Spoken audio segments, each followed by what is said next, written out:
একটা ফেসবুক খুলে দেখাইলেন, এক বক্তা বলতেছে ব্যক্তির নামে কোনো স্লোগান নাই, কিছু মানুষ আছে ইমোশনাল হইয়া নারায়ে রিসালাত ইয়া রাসূলুল্লাহর ফালতু স্লোগান মারে।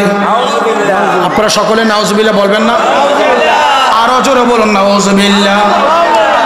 ও আমার ভাইরা, এই কথাগুলা অবশ্যই এই কথার দ্বারা নবীজির শানকে ছোট করা হয়, হালকা করা হয়, হয় কি হয় না? লক্ষ লক্ষ সাহাবায়ে কেরাম আমার প্রিয় নবী রাহমাতুল লিল আলামিন মুহাম্মদ রাসূলুল্লাহ সাল্লাল্লাহু আলাইহি ওয়াসাল্লামের দরবারে যখন যাইতো, যে বিষয়ে আমার নবীজির কাছে সওয়াল করতেন, হুজুরের দরবারে গিয়ে আগে বলতো বি আবি ওয়া উম্মি ফিদাকা বি আবি ওয়া উম্মি ইয়া রাসূলুল্লাহ ইয়া হাবিবাল্লাহ, আমার মা আমার বাবাকে আপনার কদম মুবারকে কুরবানি দিলাম। আগে গিয়ে নিজে কুরবানি হইতো, মাতা পিতাকে নবীজির কদম মুবারকে সবর্দ করে বলতেন আখবিরনি ইয়া রাসূলুল্লাহ, আমার সংবাদ দেন নবী গো, এটা কিভাবে করব, ওটা কিভাবে করব, জীবন কিভাবে চালাবো, সন্তান কিভাবে চালাবো, ইয়া রাসূলুল্লাহ সমাজ কিভাবে গড়ব, আমি সালাত কিভাবে আদায় করব, আজান কিভাবে দিব, কার কাছে গিয়ে বলতেন? বলেন না কেন, বলেন না কেন? কি কইয়া বলতেন? না আব্দুল্লাহ আমেনার ফুত মোহাম্মদ কইয়া বলতেন? কি বলতেন? ইয়া রাসূলুল্লাহ। জোরে বলুন কি বলতেন? আরো জোরে বলুন কি বলতেন? কাকে বলতেন? বুখারী থেকে শুরু করে পৃথিবীতে যত হাদিসের কিতাব আছে সমস্ত হাদিসের কিতাবগুলো একটু ঘাটো, সকল হাদিসের কিতাবগুলোর মধ্যে স্পষ্ট করি সমস্ত সাহাবায়ে কেরাম আমার নবীজিকে দেখলেই বলতেন ইয়া রাসূলুল্লাহ।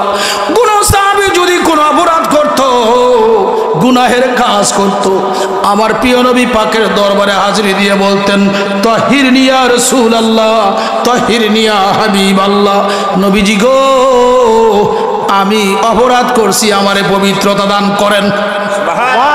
আরো জোরে বলুন সুবহানাল্লাহ। হ্যাঁ, নজরুল ইসলাম রেজভী এগুলা তো হাদিসে আছে, সাহাবায়ে কেরাম হুজুরকে দেখে দেখে ইয়া রাসূলুল্লাহ বলতেন, ইয়া হাবিবাল্লাহ বলতেন। আপনারা যে নারায়ে রিসালাত একজনে বলেন, আরেকটারা বলেন কি ইয়া রাসূলুল্লাহ, আমরা কি বলি? এটা তো নবীজির নামে স্লোগান হয়ে যায়, এটা ব্যক্তির নামে স্লোগান হয়ে যায়, এটা কি কোরআন সুন্নাহ মোতাবেক নেই? আসো আমার ভাইয়েরা, গভীর মনোযোগ, গভীর খেয়াল। আপনার তিরমিজি শরীফ থেকে বলছি, তিরমিজি শরীফের মধ্যে হাদিস, মেশকাতুল মাসাবির বাব ফাজাইলে সাইয়্যিদুল মুরসালিনের মধ্যে হাদিস মওজুদ রয়েছে।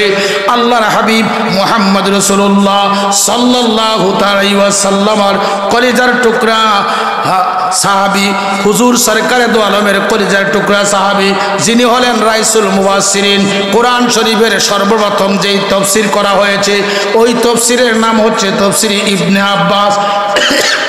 ইবনে আব্বাস রাদিয়াল্লাহু তাআলা আনহুমা আমার নবীজির চাচাতো ভাই, তিনি রওয়ায়াত করেন আল্লাহর হাবিব মুহাম্মদ মুস্তাফা সাল্লাল্লাহু আলাইহি ওয়াসাল্লামের সময়ে হুজুরের বংশ কোরআন বংশ নিয়া একদল লোকেরা বদারবত করতেছিল, তান করতেছিল, অভিশাপ দিতেছিল।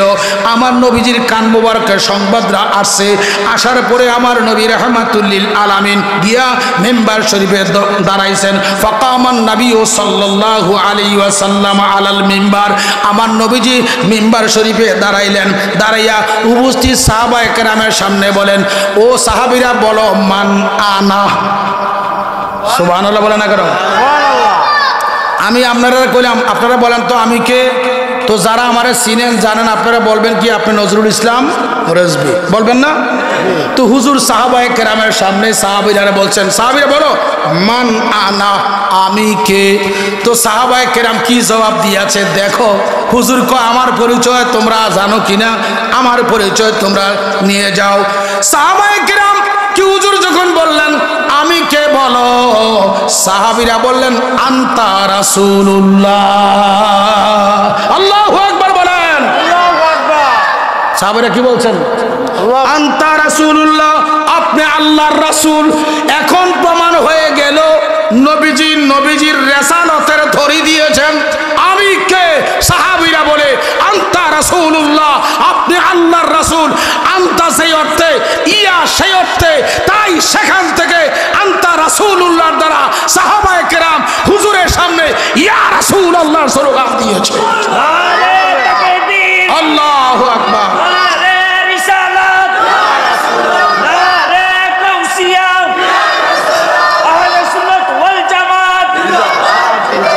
প্রিয় নবী মুহাম্মদ মুস্তাফা সাল্লাল্লাহু আলাইহি ওয়াসাল্লাম পরিচয় জানতে চাইলে আমার পরিচয় তোমরা দাও।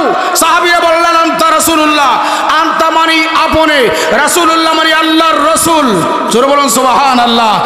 তখন তারা হুজুরের সামনে রিসালাতের ধ্বনি দিয়েছিল আনতা রাসূলুল্লাহ বলে।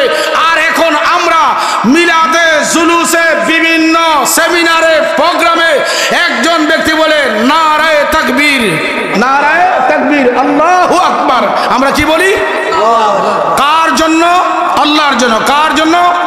অপর ব্যক্তি স্লোগান দিচ্ছে নারায়ে রিসালাত। আর আমরা কি বলি? ইয়া রাসূলুল্লাহ।